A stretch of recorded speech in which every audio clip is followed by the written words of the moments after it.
जानी हमारी हो, तुम जानी से प्यारे हो, तुम जानी हमारी हो, तुम जानी से प्यारे हो। चांद कहे तुमसे, तुम चांद से प्यारे हो। चांद कहे तुमसे, तुम चांद से प्यारे हो। गुरुदेव गुरुदेव बैठे हैं मेरे सीने में।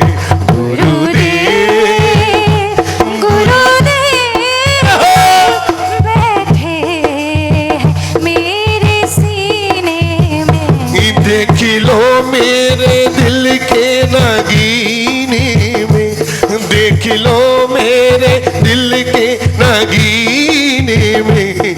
गुरुदेव गुरुदेव बैठे मेरे सीने में।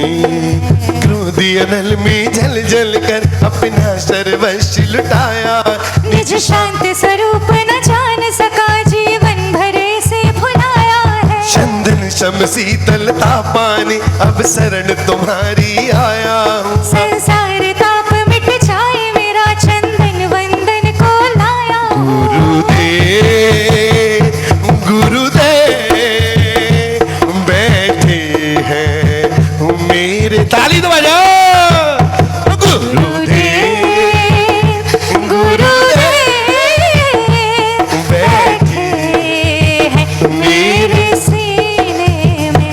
देख लो मेरे दिल के नगीने में, देख लो मेरे दिल के नगीने में। गुरुदेव गुरुदेव बैठे हैं मेरे सीने में। ओम ह्रूम अष्टोत्तर शताचार्य श्री विद्यासागर जी महामुनीन्द्राय नवाचार्य परमेष्टि गुरुवर्षि समय सागर जी महामुनीन्द्राय संसार ताप विनाशनाय चंदनम निर्वपामीति स्वाहा। तिलक की इस दुनिया से मुझको तो नफरत है। और दोनों हाथ उठाएंगे, लगभग 1 लाख लोग यहाँ पर विराजमान है। दोनों हाथ उठाएंगे सारे लोग।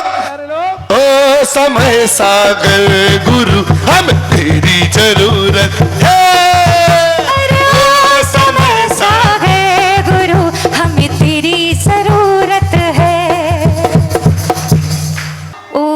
अष्टोत्तर शताचार्य श्री विद्यासागर जी महामुनीन्द्राय नवाचार्य परमेष्टि गुरुवर्षि समय सागर जी महामुनीन्द्राय अखंड अक्षय पद प्राप्त अक्षता निर्वपामीति स्वाहा। देखिएगा जितने भी लोग हैं सब मिलके भक्ति करो एक एक करके। हमारे बीच दिल्ली से भी श्रावक श्रेष्ठी आए हैं, मुकेश जी अपने पूरे परिवार के साथ, वो भी आएंगे अग्रिम पंक्ति में यदि यहाँ पर है। शायद श्री जी के दर्शन करने गए हैं। हाँ चलेगा। ओ इन विषय भोग की मदिरा पी में सदा से मत वाला। तृष्णा को तृप्त करे जितनी उतनी बढ़ती इच्छा ज्वाला। मैं काम भाव विधि वंशी मन सुमन चढ़ाने आया हूँ। यह मदन विजेता बन न सके, भाव हृदय में लाया हूँ। अरे मतलब की अरे झूठी सी इस दुनिया से मुझको तो नफरत है। झूठी सी इस दुनिया से मुझको तो नफरत है। और जो वर्तमान में साक्षात महावीर समय जबलपुर नगर में विराजमान है, ऐसे गुरुदेव के चरणों में बारंबार नमन करते हो। क्या कहेंगे? ओ समय सागर गुरु हमें तेरी जरूरत है। ओ समय सागर गुरु हमें तेरी जरूरत है। दीवानी दीवानी विद्यासागर के, दीवानी दीवानी समय सागर के, दीवानी दीवानी विद्यासागर के, दीवानी दीवानी समय सागर के।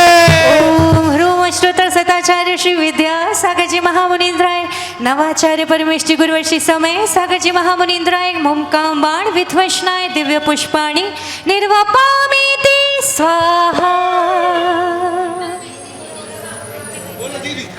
बैठे जो सामने उनसे कहना है धारा में आपकी हमको बहना है, सारी उम्र चरणों में रहना है। बैठे जो सामने उनसे कहना है इस शुदा रोग की व्यथा कथा ओ भो में कहता आया हूँ। अति भक्ष अभक्ष बके फिर भी मन तृप्त नहीं कर पाया हूँ। नैवेद्य समर्पित करके मैं तृष्णा की भूख भगाऊंगा। अब और अधिक ना भटक सकूं ये अंतर्बोध जगाऊंगा। ओम ह्रूम अष्टोत्तर सताचार्य श्री विद्यासागर जी महामुनींद्राय नवाचार्य परमेष्टि गुरुवर्षि समय सागर जी महामुनींद्राय मम शुदा रोग विनाशनाय नैवेद्यम निर्वापामि ते स्वाहा। आ गया दर पे तेरे सुनाई हो जाए, आ गया दर पे तेरे सुनाई हो जाए, जिंदगी से दुखों की विदाई हो जाए, जिंदगी से दुखों की विदाई हो जाए। एक नजर कृपा की डालो ओ, एक नजर कृपा की डालो मानूंगा एहसान तेरा, मानूंगा एहसान। संकट हमारा कैसे टलेगा, तू संकट हमारा कैसे टलेगा। तो तुम ना सुनोगे तो कौन सुनेगा, तुम ना सुनोगे तो कौन सुनेगा। अंधकार से व्याकुल हो निज को नहीं मैंने पहचाना, मेरा देश में लिपटी रहा इसे हाथी रहा बस पछताना। यह दीप समर्पित है मुनिवर मेरा तुम दूर भगा देना। तुम ज्ञान दीप की बाती से मम अंतर दीप जला देना। अपने हाथ से हाथ पकड़ लो ओ, अपने हाथ से हाथ पकड़ लो, मानूंगा ऐसा तेरा, मानूंगा ऐसा। संग हमारे कौन चलेगा, संग हमारे कौन चलेगा। तुम न सुनोगे तो कौन सुनेगा, तुम न सुनोगे तो कौन सुनेगा। ओम ह्रूम अष्टोत्तर सदाचार्य श्री विद्यासागर जी महामुनींद्राय नव आचार्य परमेष्टि गुरुवर्षि समय सागर जी महामुनींद्राय महामोहांधकार विनाशनाय दिव्य दीपम निर्वपामि ते स्वाहा। नसीब खोटो है पर बाबा मोठो है, तो डर किस बात का। मन रोयो काचो है तू बाबा साचो है, रखवालो दिन रात का। अरे और क्या कहते, पिपिता जो आड़ी, पिपिता जो आड़ी ओ बाबा थाने ही सलटानी है। विपदा जो आड़ी, अरे विपदा जो आड़ी ओ बाबा थाने ही सलटानी, थाने लाज बचानी ए मारी मन की बात, मारी मन की बात ओ बाबा थारे से ना जानी है। मारी मन की बात गुरुदेव, गुरुदेव बैठे हैं मेरे सीने में, देख लो देख लो मेरे मन के नगीने में। गुरुदेव, गुरुदेव बैठे हैं मेरे। इन्हीं शुभ कर्म ने घेरा है मैंने अब तक यह माना, बस पाप कर्म तज पुण्य कर्म को चाह रहा अपना नाता। शुभ कर्म शबरी पुदल है मैं इन्हें जलाने आया हूँ, इसलिए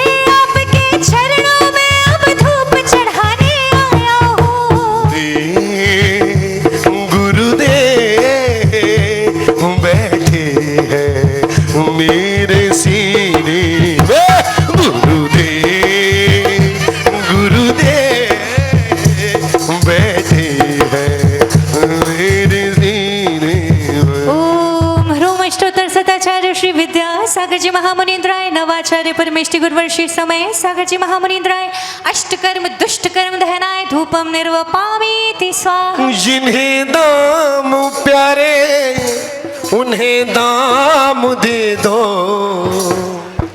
जिन्हें दाम प्यारे उन्हें दाम दे दो, मुझे राम प्यारे मुझे राम दे दो, जिन्हें दाम प्यारे उन्हें दाम दे दो, जिन्हें दाम प्यारे उन्हें दाम दे दो, मुझे राम प्यारे मुझे राम दे दो, मुझे राम प्यारे मुझे राम बोलो, जिन्हें दाम प्यारे उन्हें दाम दे दो, जिन्हें दाम प्यारे उन्हें नाम दे दो, मुझे राम प्यारे मुझे राम दे दो, मुझे राम प्यारे मुझे राम दे दो।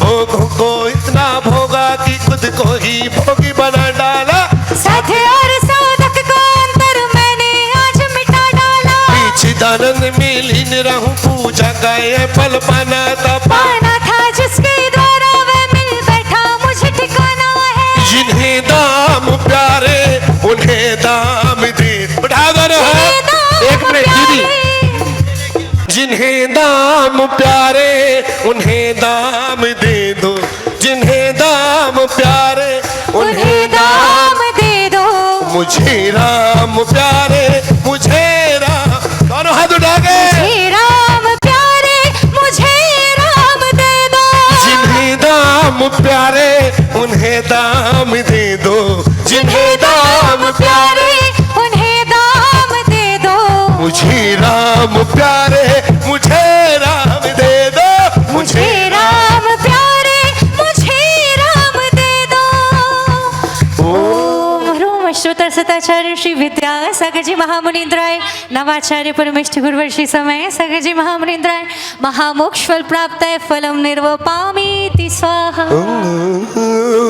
अपना दीवाना बना लो, मुझे अपने ही रंग में रंग लो, मुझे अपना दीवाना बना लो, अरे हम मृत्यु रस की धार गुरु परेशान है आए हैं, अमृत रस की धार गुरु परेशान आए हैं, अरे योग सागर महाराज तेरे दीवाने आए हैं, अरे योग सागर महाराज तेरे दीवाने आए हैं, अरे ढोल बजे रे नगाड़ा बजे रे, ढोल बजे रे नगाड़ा बजे रे, और मेरे गुरुवर के दरबार में हम सब नाचे रे, मेरे गुरुवर के दरबार में हम सब नाचे रे, दीवाना हूँ तेरा मैं दीवाना हूँ तेरा, दीवाना हूँ तेरा मैं दीवाना हूँ तेरा,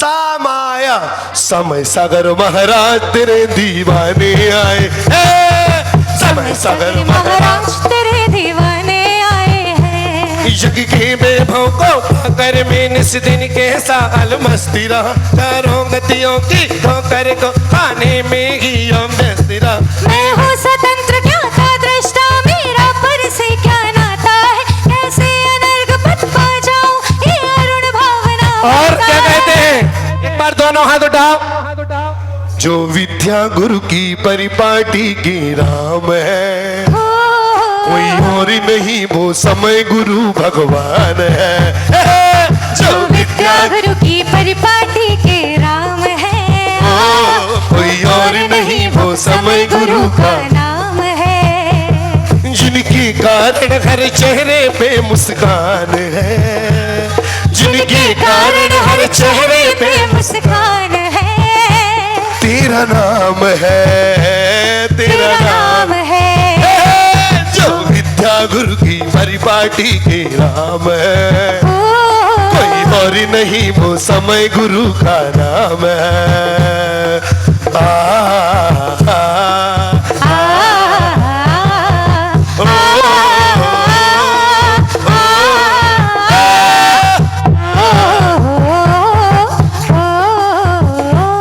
खबर मोरी ले रैया, अरे कुंडलगिरी के छोटे बाबा खबर मोरी ले रही हो, हाँ कुंडलगिरी के छोटे बाबा। दुदुम दुदुम दुम दुदुम दुदुम दुम दुदुम दुदुम दुदुम, दोनों हाथ उठाओ अच्छा। अरे दुदुम दुदुम दुम दुदुम दुदुम दुम दुदुम दुदुम दुदुम दुदुम दुदुम दुदुम। खबर मोरी ले रही हो, कुंडलगिरी के छोटे बाबा खबर मोरी ले रही हो, कुंडलगिरी के बड़े बाबा। ओम ह्रूम अष्टोत्तर शताचार्य श्री विद्यासागर जी महामुनिंद्राय नव आचार्य परमेष्टि गुरुवर्षि समय सागर जी महामुनिंद्राय अनर्घ पद प्राप्ताय दिव्यार्घ्यम निर्वपामि ते स्वाहा हूँ बाबा पर तुझ पे भरोसा है।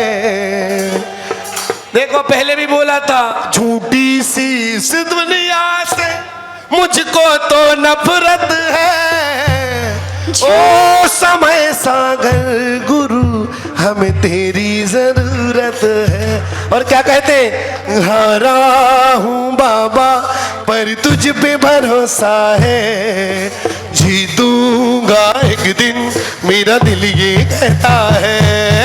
हारा हूँ बाबा पर तुझ पे भरोसा है, जीतूंगा एक दिन मेरा दिल ये कहता है। मेरे माझी बन जाओ, मेरी नाव चला जाओ। देखो मेरे माझी दीदी सब खड़े हो जाओ, जयमाला करके जितने लोग हैं इस परिसर में। क्या बात है, टोपी पहना दी, माला पहना दी, फ्री कर दिया, जाओ। टोपी तभी पहनाई जाती कि निकलो अब तुम।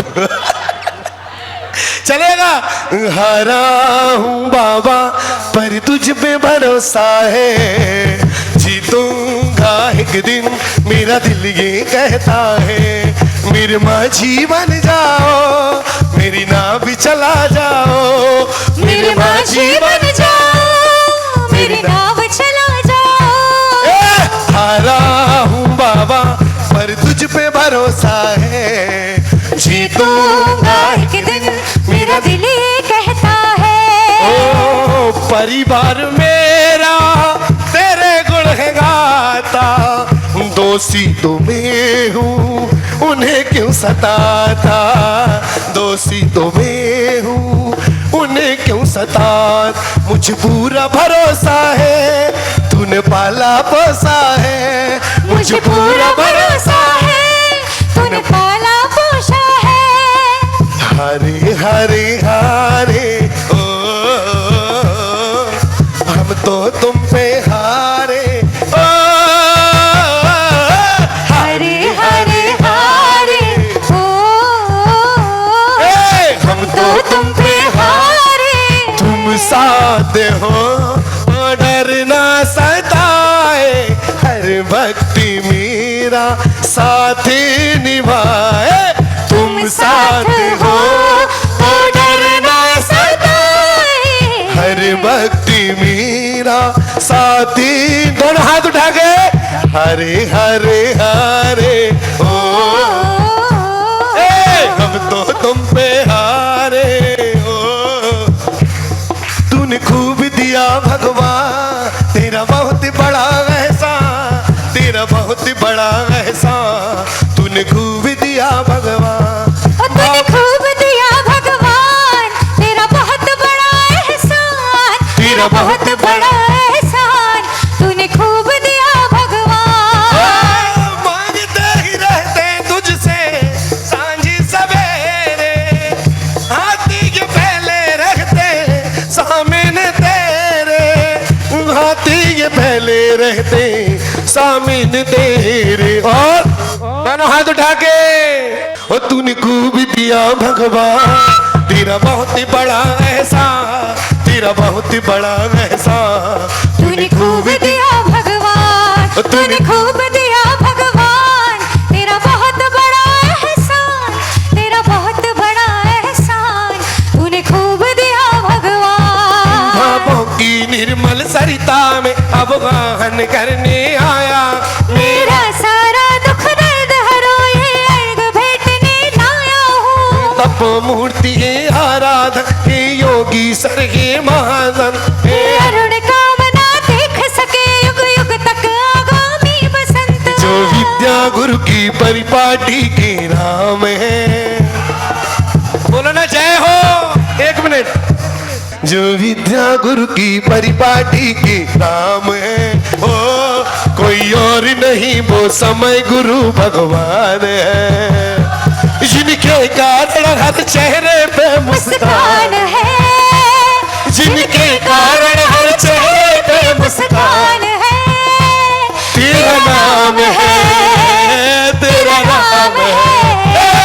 जो विद्या गुरु की परिपाटी के राम है, कोई और नहीं वो समय गुरु का नाम है। जिनकी चर्या में चर्चा श्री मूलाचार्य समाया, श्री शांति वीर शिव ज्ञान तथा विद्या सागर से पाया है। जयवंती रहो इस धरती पर हम भक्तों का उद्धार करो। आचार्य समय सागर गुरुवर वसुद्रव्य अर्घ स्वीकार करो। जो हम सब भक्तों के वो तारणहार है, जो हम सब भक्तों के वो तारणहार है।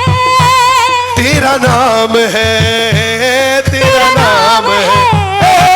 जो विद्या गुरु की परिपाटी के राम है, कोई और नहीं वो समय गुरु का नाम है।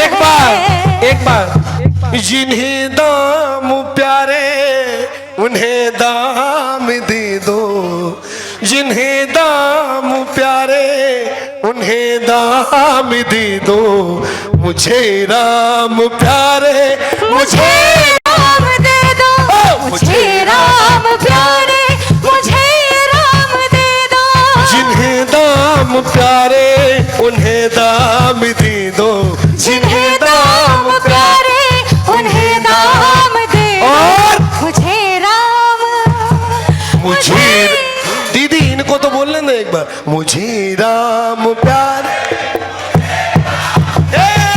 जिन्हें दाम प्यारे उन्हें दाम दे दो, जिन्हें दाम प्यारे उन्हें दाम दो। मुझे राम प्यारे मुझे राम दे दो, मुझे राम प्यारे मुझे। ओम अष्टोत्तर सताचार्य श्री विद्यासागर जी महामुनींद्राय, नवाचार्य परमेष्टि भगवान श्री समय सागर जी महामुनींद्राय। जय माला दिव्यार्घ्यम निर्वपामीति स्वाहा। उद्यम करना शिव वरना है, इसी भाव से आया हूँ। दिव्य द्रव्य ना योग गजब है, उर्मेश लाया हूँ। विद्या सिंधु को गुरु बनाया, राम राम गुरु है बसते।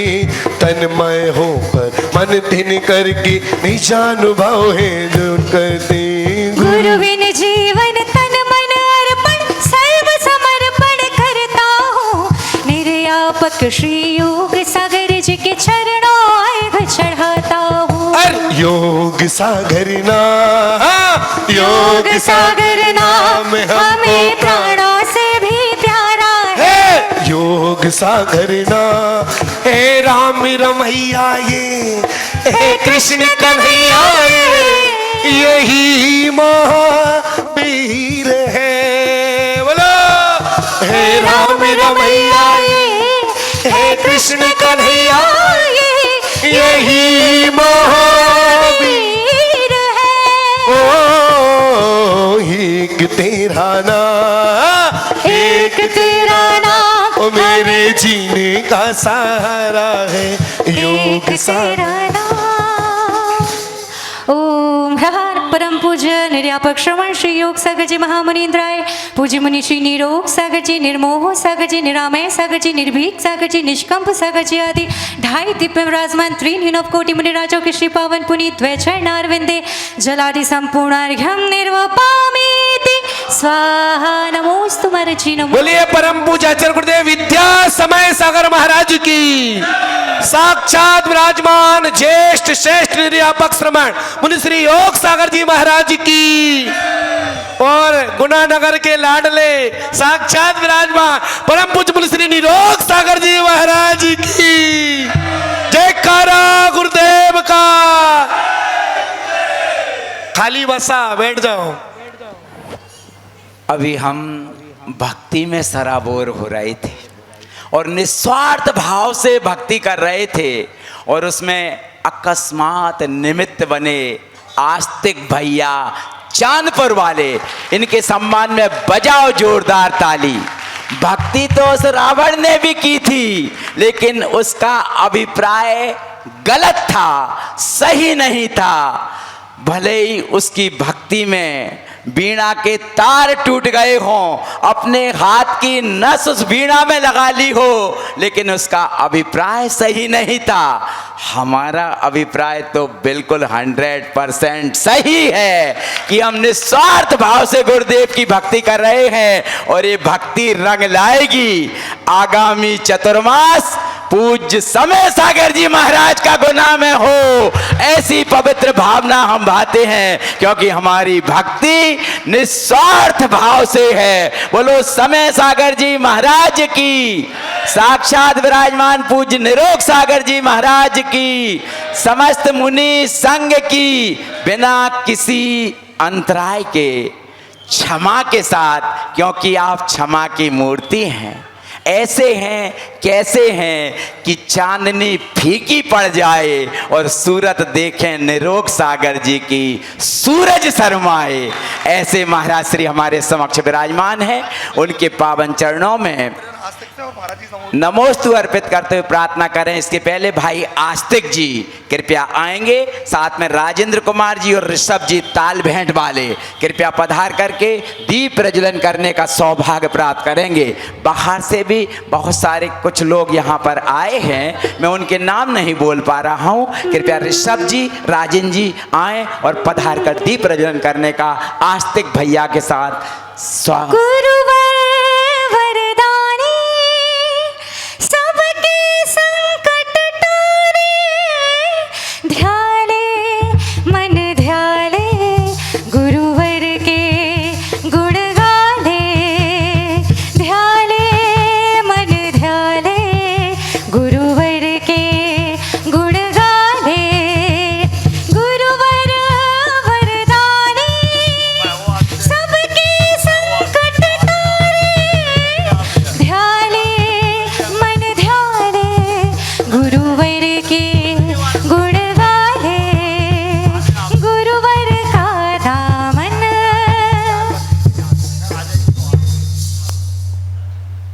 हमारे अतिथिगण सासदान भी करने का सौभाग्य प्राप्त करें।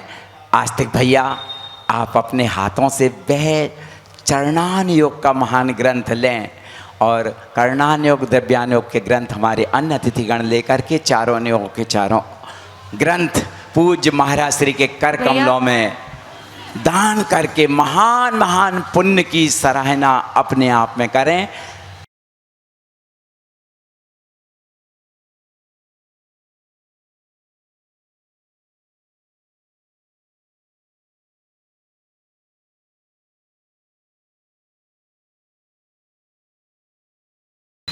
बोलो द्वादशांग जनवाणी माता की। पूज्य महाराज श्री के चरणों में नमोस्तु नमोस्तु नमोस्तु। कार्तिक अनुप्रेक्षा नामक महान ग्रंथ के माध्यम से लोक भावना चल रही है। इस लोक भावना को हमें समझाते हुए पुण्य लाभ अर्जित कराने की कृपा करें। नमोस्तु नमोस्तु नमोस्तु। नमोस्तु पौर्वाणिक स्वाध्याय वेलायाम श्रीमत्श्रुत भक्ति का उत्सर्गम करोमि।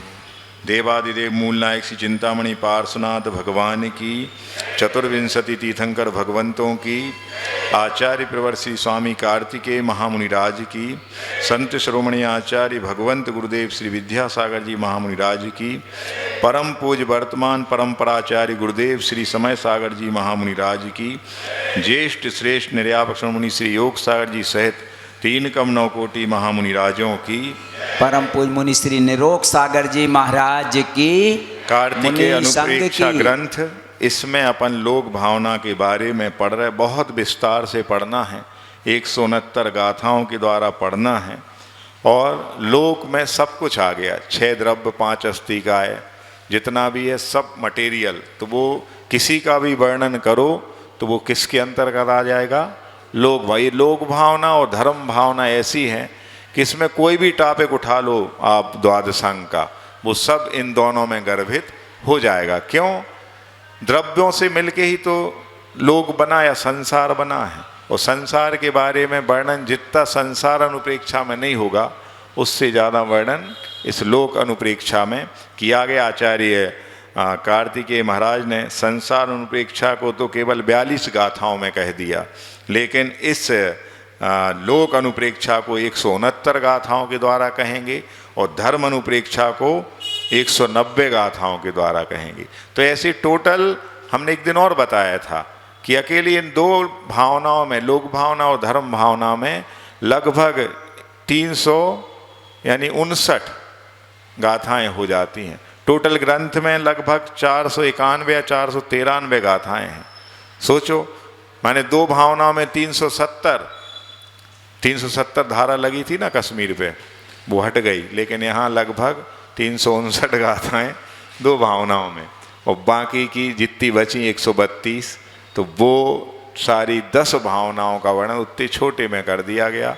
तो यहाँ बहुत विस्तार से लोक भावनाओं के अंतर्गत, लोक भावना के अंतर्गत क्या, अपन उस जीव के बारे में पढ़ रहे हैं कि वह जीव जो है कितने प्रकार का होता है, कौन कौन किसी प्रकार होते हैं, कहाँ कहाँ जीव पाए जाते हैं, कैसी कैसी वैरायटियाँ, ये सब पढ़ रहे हैं। तो कल बड़े महाराज जी ने आपको साधारण जीव के 2 प्रकार बताए थे, एक तो अनादिकालीन और दूसरा कौन सा?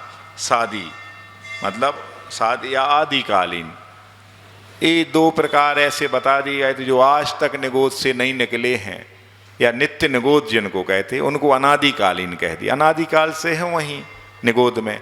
और दूसरा सादिकालीन का मतलब ये है कि वो एक बार इस संसार में आ चुके, यानी चतुर्गति निगोद भी बोलते, इतर निगोद भी बोलते हैं, कि जो निगोद से निकल करके तो यहाँ आ चुके थे 10 पर्याय में, लेकिन फिर जाके पुनः निगोद में चले गए, यानी उनकी तो आदि हो चुकी है त्रिसत्व की, तो वो आदि निगोद कहो। इतर यानी नित्य से विपरीत, सो इतर निगोद भी कहो।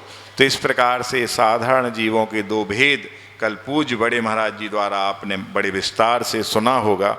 अब इसके बाद 126 नंबर की गाथा है कि अत्तेषां निगोदानां साधारणत्वं कुतः इति चेदुच्यते। मतलब वो कह रहे हैं कि यहाँ जो साधारणपना क्यों कहा जाता है, उन निगोद जीवों को साधारण क्यों कहा जाता है, उसको बताने के लिए गाथा का उच्चारण अपन कर रहे हैं। साहारणा ही जैसिम आहारुस्सासकाय आऊणी ते साहारण जीवा अनंतानंतपमाणाणम। मतलब वो कह रहे हैं साधारणानि एसाम, ये जो साधारण जीव हैं जिनके तो क्या होता उनको आहार, उच्छ्वास, काय यानी शरीर और आऊणी यानी आयु, ते साधारण जीवा, और जिनके सब चारों चीज़ें साधारण होती हैं, आम होती हैं, कोई खास नहीं होती। मतलब इसका अर्थ ये है कि जो निगोदिया जीव होते हैं तो वो जीव का एक शरीर के अनंत स्वामी होते हैं। क्या समझे आप? अपन सब एक शरीर के एक स्वामी हैं। जितने भी त्रस जीव हैं या जितने भी पृथ्वी का एक अन्य जो पंच स्थावर में से ये भर हटा दो निगोदिया जीव साधारण, बाकी सब वो कैसे प्रत्येक, माने हर जीव का एक शरीर का जो स्वामी एक जीव है। लेकिन साधारण जो निगोदिया जीव हैं इन जीवों का क्या, शरीर तो एक है लेकिन जीव स्वामी अनंत अनंत एक शरीर के हैं। तो होता क्या है कि उनकी जो है आहार है, उच्छ्वास यानी श्वास लेना है, उनका शरीर तो है ही एक, और आयु माने एक ही साथ वो जन्म लेते हैं और एक ही साथ मरते हैं। एक श्वास में 8-10 बार ये जो पढ़ते हो आप, ये इन्हीं बड़े दुर्भाग्यशील जीवों के बारे में वर्णन है। और ये इन्हीं दुर्भाग्य नहीं है, ये सब अपन भी कहीं ना कहीं निगोद से आए होंगे, और अगर नहीं चेते तो फिर से भी जा सकत। जाने सोचियो, ये मैंने फूले ने समझियो कि हम तो निकले अब नहीं जा सकते। कोई भी मुनि महाराज बनने के बाद भी यदि स्खलित हुए तो निगोद की यात्रा हो सकती है, सोचो आप। तो इसलिए मत सोच लेना कि अपन ने पूरी सल्तनत पा ली है, अभी बहुत कुछ बाकी है, समझ गए? कुछ भी नहीं अभी अपन ने पाया। और वैसे कहा जाए तो सब कुछ पा लिया। त्रिसत्व पर्याय में संगी पंचेंद्रिय पना, दिगंबरत आमनाय का अपन को कुल मिला, अच्छे गुरु मिले, सब कुछ मिल गया। 5 इंद्रियां मन काम कर रहे, तो सब कुछ पा लिया। पर इनका यदि सदुपयोग नहीं किया, दुरुपयोग किया, तो पुनः निगोद की यात्रा संभव है। मैं नहीं चाहूँगा कोई भी निगोद जाए, लेकिन इसलिए कह रहा हूँ जब तक इस संसार से भीति नहीं होगी, डर नहीं होगा, तब तक हम अपने पाप कर्मों को नहीं रोक पाएंगे। उन पाप कर्मों को नहीं रोकेंगे तो संसार अपना सतत चलता रहेगा।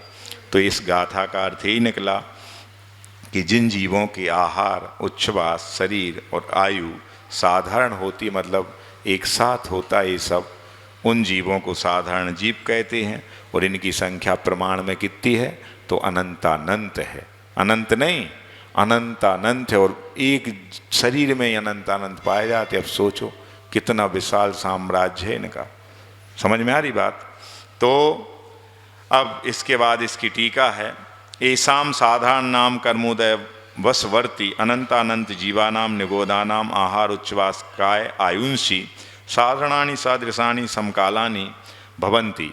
मतलब ऐसा इन साधारण नाम कर्म के उदय से इन जीवों के, अनंत अनंत जीवों को निगोद जो नाम हैं, उनके निगोदों के क्या होते? निगोद जीवों के आहार उच्छ्वास काय और आयु साधारण सदृशानि यानी एक साथ होती, एक जैसी होती, एक काल में यानी समकालानी, एक साथ ही ये सांस लेते हैं, एक साथ ही जन्म लेते हैं, एक साथ ही मरण को प्राप्त होते हैं, एक साथ ही इनके आहार जो होता है, आहार भी एक साथ होता है। तो ये सब जीव साधारण जीव होते हैं। एकस्मिन् जीवे आहारम गृह्णन्ति सति अनंतानंत जीवानाम साधारणम समानम सदृशम समकालम गृह्णन्ति। माने एक जीव के आहार ग्रहण होता है, उसी समय अनंतानंत जीव जो साधारण समान सदृश समकाल गृह्णन्ति। अब हर एक एक चीज़ को वो चारों चीज़ को अलग अलग बता देंगे, आहार, उच्छ्वास, शरीर और आयु। अब एक एक की एक एक लाइन में व्याख्या कर देंगे। सो गाथा हो गई।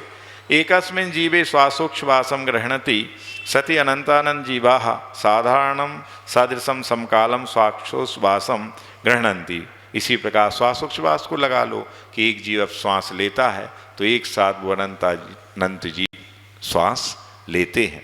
फिर आगे कह रहा है एकस्मिन् जीवे शरीरम गृह्णन्ति सति अनंतानंद जीवा शरीरम गृह्णन्ति मुच्यन्ति चा।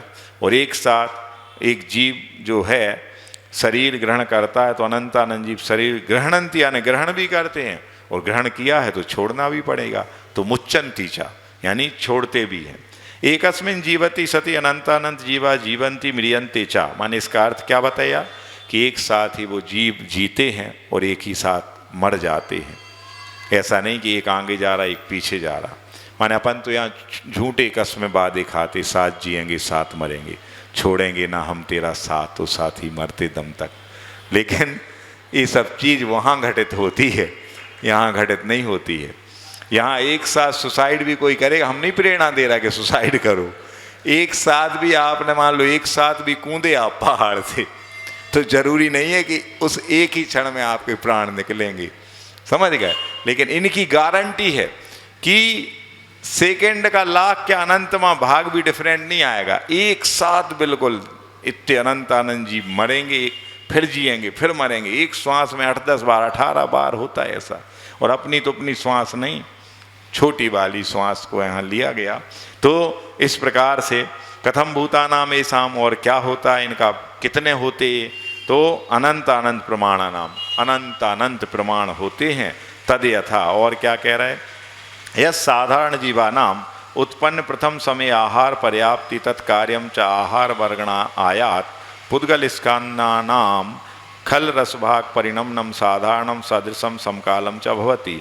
वो कह रहे ये साधारण जीवों के उत्पन्न होने के प्रथम समय में आहार पर्याप्ति होती है। आपको मैंने एक दिन और बताया था कि पर्याप्तियाँ 6 होती हैं। कौन कौन सी होती हैं? आहार, शरीर, इंद्रिय, आयु, श्वासोच्छ्वास और भाषा, मन। इस प्रकार से 6 जो पर्याप्तियाँ होती हैं उनमें सर्वप्रथम आहार पर्याप्ति होती है। तो आहार पर्याप्ति का कार्य क्या है कि जो आहार वर्गणाएँ हैं उनको शरीर रूप में और खल रस भाग रूप में परिणमाना, ये काम है आहार पर्याप्ति का। आहार पर्याप्ति की तुरंत बाद कौन सी होती है? शरीर पर्याप्ति, कि जो बता रहे, तथा शरीर पर्याप्ति तत्कार्यम च आहार वर्गणा आयात पुद्गल स्कंदानाम शरीर आकार परिणाम साधारणम सदृशम समकालम च भवित। यानी जो आहार पर्याप्ति के द्वारा जो पुद्गल वर्गणाएं ग्रहण की थी और उनको खल और रस भाग में परिणमन कराया था, उन्हीं खल और रस भाग को अब शरीर के आकार में ढालने का काम जो होगा, उस योग्यता का नाम क्या है? शरीर पर्याप्ति। और वो भी इन सारे निगोदिया जीवों की, जो कि एक ही शरीर है जिनका। साधारण क्यों कहा गया? जैसे जनरल डिब्बा होता ना, जनरल, उसमें किसी का रिजर्वेशन नहीं होता, जो बैठ जाए वही की सीट, उसमें ना लड़ पाते, ये तुम उठो हमें बैठने नहीं लड़ सकत। तो ऐसे जिस जनरल डिब्बा वाले कि एक संग एक शरीर में सबरी ठस जात, समझ गए, इसलिए इनका नाम क्या है? साधारण है। और वैसे कहा जाए तो साधारण नाम कर्म का उदय होने से इनको साधारण जीव कहते, और प्रत्येक शरीर नाम कर्म का उदय होगा सो वो प्रत्येक शरीर कहलाएगा। तो वो कह रहा है कि वो जो ग्रहण की हुई वर्गणाएं थीं उनको खल और रस भाग से अब क्या कर दिया? शरीर के आकार में परिणमन करने की जो योग्यता आ गई उसको बोलते शरीर पर्याप्ति। और वो एक सी होती इन जीवों में, एक ही काल में होती, समकाल में अलग अलग नहीं होगी। फिर वो कह रहा है तथा इंद्रिय पर्याप्ति तत्कार्यम च स्पर्श इंद्रिय आकारेण परिणमन। और आप सब जानते हो कि साधारण जीव कितने इंद्रिय होता है? एक इंद्रिय। भैया स्थावर कई भेद है ये, तो एक इंद्रिय होती है कौन सी? स्पर्शन। तो अब जो शरीर के आकार में जो इंद्रियां हैं, अब उन इंद्रियों में भी कौन सी? केवल इनकी स्पर्शन इंद्रिय है। तो वो सारे जीव अब उस स्पर्शन इंद्रिय में योग्यता आ गई ढलने की, उस अब जो कहना चाहिए शरीर इंद्रिय से शरीर पर्याप्ति के बाद जो ये आएगी इंद्रिय पर्याप्ति। इसके बाद आन पान पर्याप्ति तत्कार्यम च उच्छ्वास निश्वास ग्रहणम साधारणम सदृशम समकालम भवति। उसके बाद आन पान पर्याप्ति का हो, श्वासोच्छ्वास पर्याप्ति का हो। श्वास का मतलब होता है ग्रहण करना और उच्छ्वास का मतलब होता है छोड़ देना। तो ऐसी मिल के बनती है श्वासोच्छ्वास पर्याप्ति। तो उसमें क्या करना है? श्वास को लेना और छोड़ने का काम एक साथ होता है। ऐसी योग्यता के आने का नाम श्वासोच्छ्वास पर्याप्ति है। और गोमर्सार ग्रंथ में साधारण लक्षणम प्रोक्तम चा, साधारण लक्षण क्या कहा है?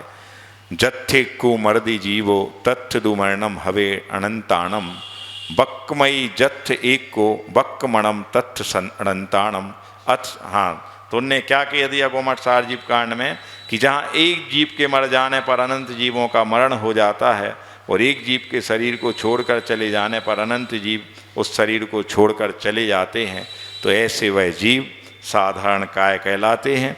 और यहाँ पर 2 प्रकार की वनस्पति होती हैं, एक प्रत्येक वनस्पति और एक साधारण वनस्पति। तो जो साधारण वनस्पति है वही निगोद कहलाती है। और फिर उसमें भी 2 भेद हो जाते हैं, एक नित्य निगोद और एक इतर निगोद। नित्य निगोद का दूसरा नाम क्या है? अनादिकालीन निगोद। और इतर निगोद का दूसरा नाम क्या है? सादिकालीन निगोद या चतुर्गति निगोद। नहीं आ रही समझ में? कठिन लग रही? किसी दूसरे दूर देश की बातें हो रही हैं, अपन इससे अपरिचित हैं। जब अपन कहीं फ्रेंच की, अरबी की या स्पेनिश की बात करें तो वो नहीं आएगी समझ में, क्योंकि अपन हिंदी भाषी हैं तो नहीं आ रही समझ में। अरे भैया अपना अतीत था ये, उसी के बारे में बताया जा रहा, कितने अनंत काल तक अपन दुख सह के कौन से उस परिणाम की प्रतीति हुई और निकल के उस भांड के चने के जैसे निकल के अपन बाहर आ गए इस संसार से, इस लोक से जो कि त्रस लोक है।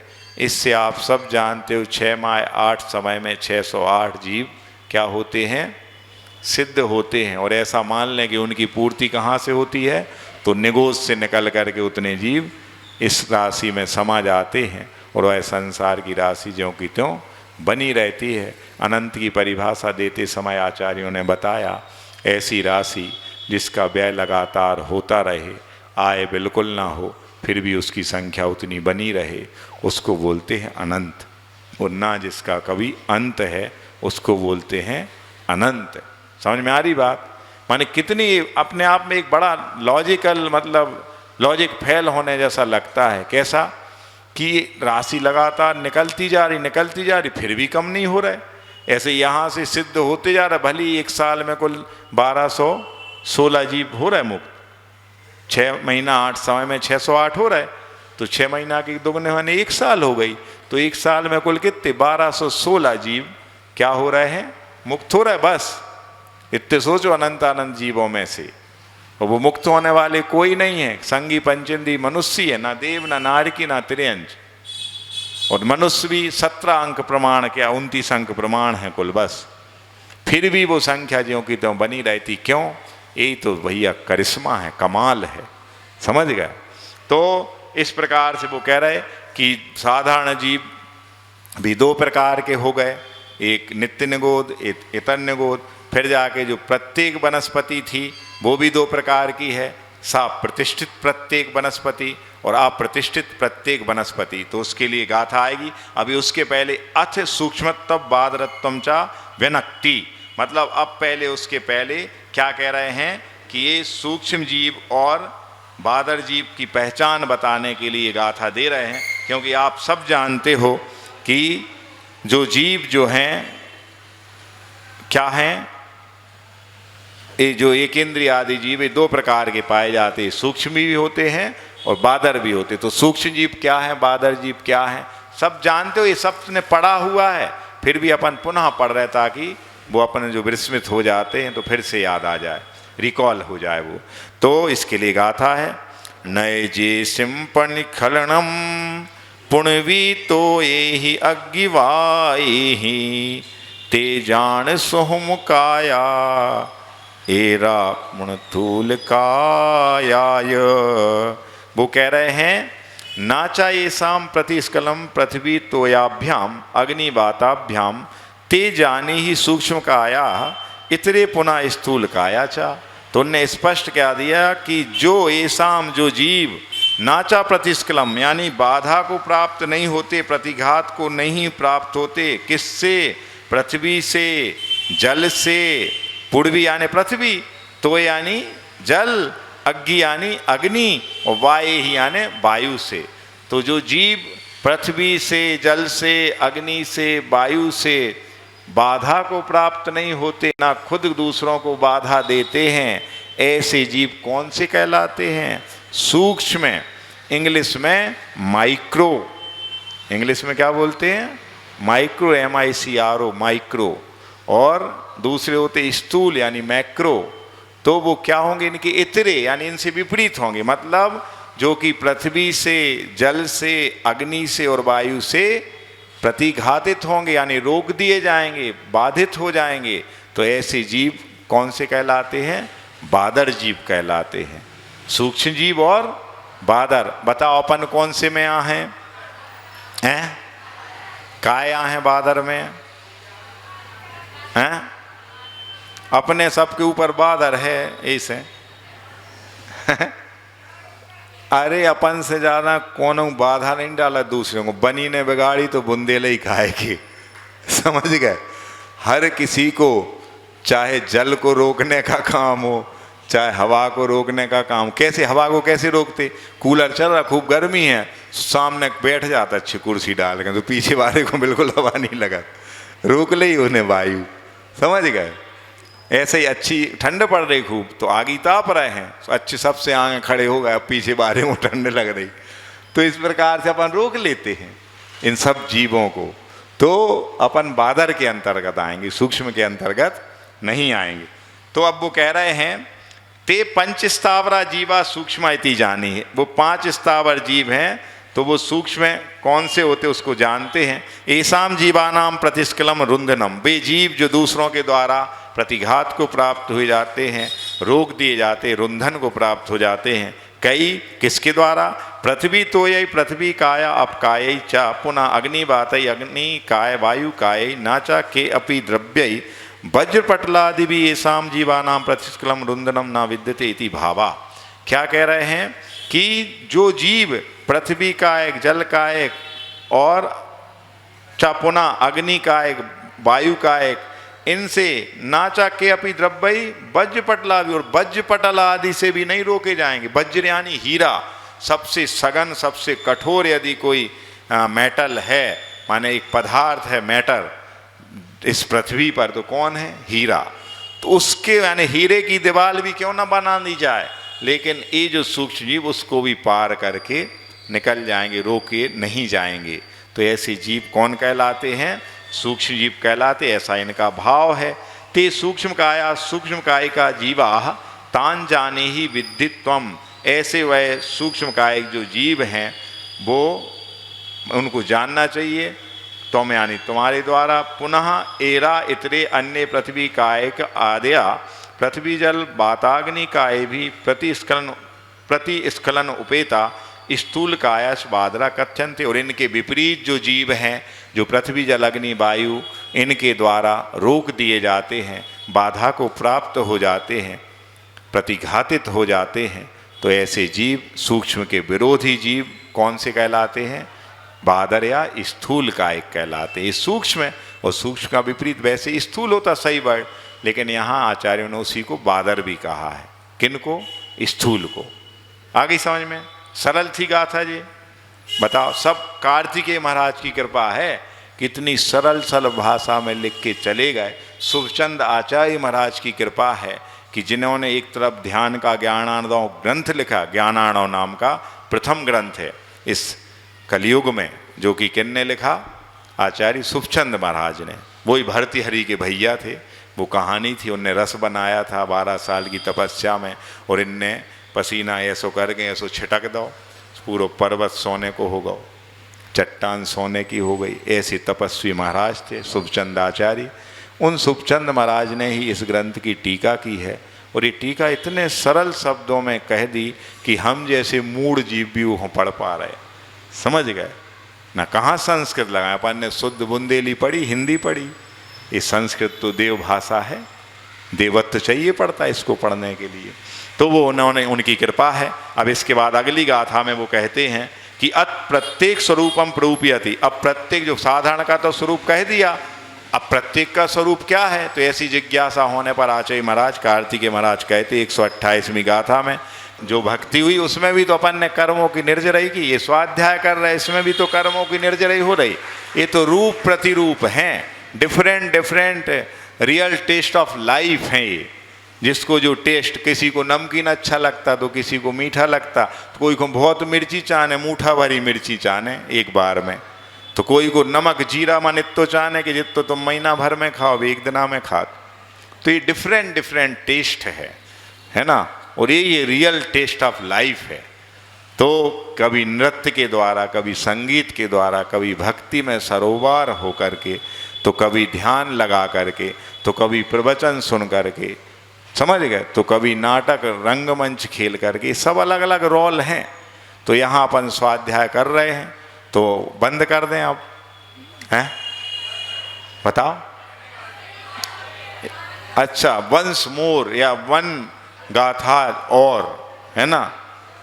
ये दिल मांगे मोर, ठीक है, एक गाथा और आपके कहने पर, क्योंकि मैं समय सागर का शिष्य हूँ वर्तमान में, और समय की कीमत जो पहचानेगा वो ही अच्छा समय बिताएगा। जो समय को भूलेगा, समय मिट्टी पलीत कर देगा। समझ गए? वो कहते हैं ना कि जो व्यक्ति जवाब नहीं देता ना, उसको समय जवाब देता है, और जब समय जवाब देता ना तो लाजवाब देता है। समझ गए ना? तो ये है, इसलिए अपन को समय का कभी उल्लंघन नहीं करना, उनको सर आंखों पर बिठालना है, और इस समय को पालन कर लिया तो उन समय की हम अनुमोदना कर रहे हैं, उनकी वंदना कर रहे हैं और उनके लिए अपना जीवन समर्पित कर रहे हैं। और इस समय को भुलाया ना तो मतलब उनको भुलाने का कार्य अपन कर रहे हैं। फिर भी एक गाथा 5 मिनट में निपटाऊंगा। पत्ते यावी दुभिया निगोद सही दातहेव रही आय, दुभिया होंति तसाविये वीति चौरखा तहेव पंचखा। कह रहे प्रत्येक जीव भी 2 प्रकार के हैं, एक निगोद सहित और एक निगोद रहित। जो निगोद सहित हैं सो सा प्रतिष्ठित प्रत्येक, और जो निगोद रहित हैं सो अप्रतिष्ठित प्रत्येक माने वनस्पति। तो दुविधा भवंती, और त्रस जीव भी 2 प्रकार के हैं। कौन कौन से? एक तो विकलेंद्रिय और एक सकलेंद्रिय। नहीं आई समझ में? हाँ, विकलेंद्रिय मतलब त्रस्त कौन कहलाते? एक इंद्रिय को छोड़ के बाकी जितने भी त्रस्त कहलाएंगे। एक इंद्रिय में 5 स्थावर आते ना, पृथ्वी जल अग्नि वायु और वनस्पति। इनको छोड़ के जितने हैं वो हैं त्रस। त्रस में भी 2 इंद्रिय, 3 इंद्रिय, 4 इंद्रिय और संगी और असंगी 5 इंद्रिय, या अकेले 5 इंद्रिय कह लो, 4 भेद हो गए, और संगी असंगी तो 5 भेद इनके हो गए। तो जिनमें पूरी इंद्रियां नहीं है, एक भी कम है, तो वो कहलाएंगे विकल इंद्रिय। विकल है यानी पूरा नहीं है इनका, और सकल यानी पूरे हैं। तो पंचेंद्रिय जीव कहलाता है सकल इंद्रिय, और बाकी 2 इंद्रिय, 3 इंद्रिय, 4 इंद्रिय जीव ये क्या कहलाते हैं? विकल इंद्रिय। तो ऐसे त्रस जीव भी 2 प्रकार के हो गए, और वनस्पति जीव भी 2 प्रकार के बताए हैं। कौन से? निगोद सहित और निगोद रहित। समझ गए?